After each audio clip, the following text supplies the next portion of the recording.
The story takes place on a sweltering summer afternoon as the sun casts its scorching rays over the bustling streets of the city. Amidst the towering skyscrapers, a luxurious cafe named Eden's Garden nestles under the cool shade of lush green trees.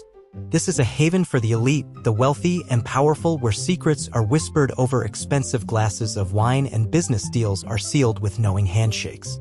Bernard Greene, a seasoned businessman with an immense fortune, sits at the VIP table near the glass window, giving him a full view of the cafe. At 72, he is a towering figure of success, with skyscrapers bearing his name across the city.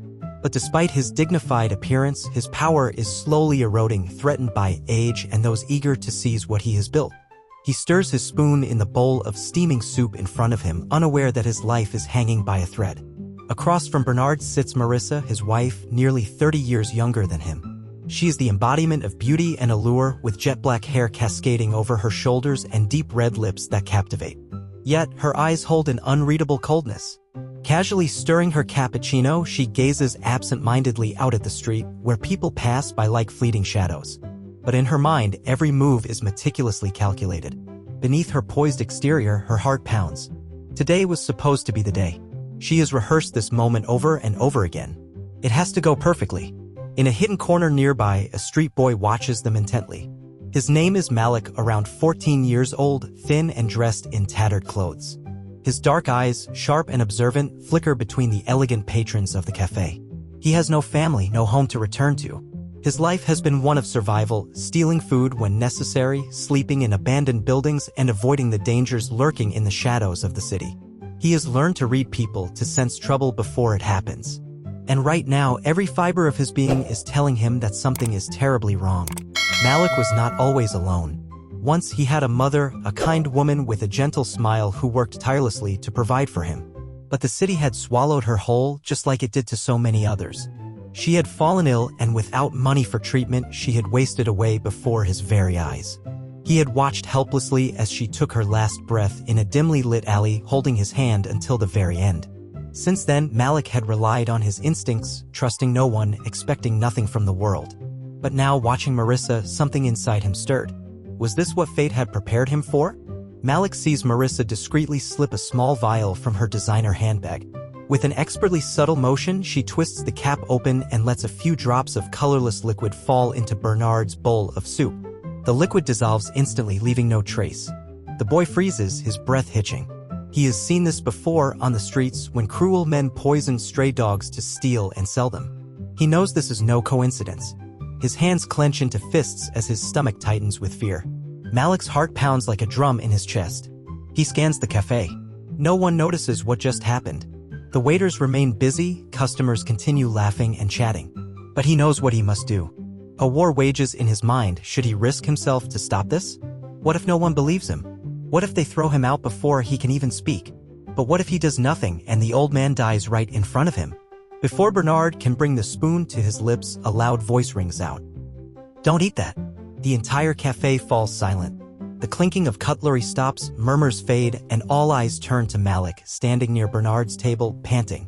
His face is flushed, his hands trembling. His heart feels like it will burst out of his chest, but there is no turning back now. Bernard frowns, lowering his spoon. Marissa spins around, her eyes blazing with fury and shock. "What is the street rat talking about? Who let you in here?" Malik swallows hard but stands his ground. He points at the soup, his voice firm despite the fear creeping up his spine. "I saw her put something in it. Don't eat it." Whispers ripple through the cafe. A few customers rise from their seats to get a better look. Bernard turns to Marissa, his hawk-like gaze sharp, demanding answers. "Marissa, what is this about?" Marissa laughs, but the sound is like a cracked mirror, hollow and forced. "You'd believe a filthy street kid over your own wife? He's just trying to get money." Malik clenches his fists, his nails digging into his palms. "I don't want money. I just don't want you to die." A bold waiter steps forward, leans in, and sniffs the soup. His face pales as he steps back in alarm. "Mr. Greene, I think we should have this tested." Bernard says nothing, his eyes locked onto Marissa. She tries to maintain her composure, but beads of sweat begin forming on her forehead. Then, in a flash, she jumps up, grabs her handbag, and bolts for the door. But she doesn't get far. Two cafe security guards swiftly block her escape. At that moment, police sirens wail from the street outside. A police officer steps in, scanning the scene. What's going on here? Bernard slowly stands, his voice low but firm. I believe my wife just tried to kill me. Cornered, Marissa screams, her face contorted with rage and desperation. You can't do this to me. I was supposed to have everything. I couldn't let you live any longer. Her words cut through Bernard like a knife. He stares at the woman he once loved, once trusted, feeling a hollowness creep into his chest. Was it all a lie? Had she ever loved him, or had she only been waiting for the right moment to strike? The officer signals his colleagues to handcuff Marissa. She struggles, but it's useless. Before being taken away, she turns back to Bernard, her eyes burning with hatred. You'll regret this. You'll pay for this. Bernard remains silent. There is nothing left to say. As Marissa is escorted out, the cafe gradually returns to its normal rhythm, but the tension lingers in the air like an unshaken storm. Bernard remains standing, his gaze now fixed on Malik. He approaches the boy, his expression unreadable, then places a hand on his shoulder. Son, you saved my life. I owe you a great debt. Malik shifts uncomfortably. He never expected gratitude from someone like Bernard Greene. He never expected this moment to change his life. I just did the right thing, he mutters, his voice barely above a whisper. Bernard nods, then pulls out his phone and makes a call. After a moment, he turns back, his expression softer. From now on, you won't have to live on the streets. I'll take care of you. Malik's eyes widen, his breath catching in his throat. Was this real? Could this be happening? But outside the cafe, hidden in the shadows, someone watches. A figure unseen, a presence unnoticed. And as Malik steps into a new future, another plot begins to take shape in the darkness.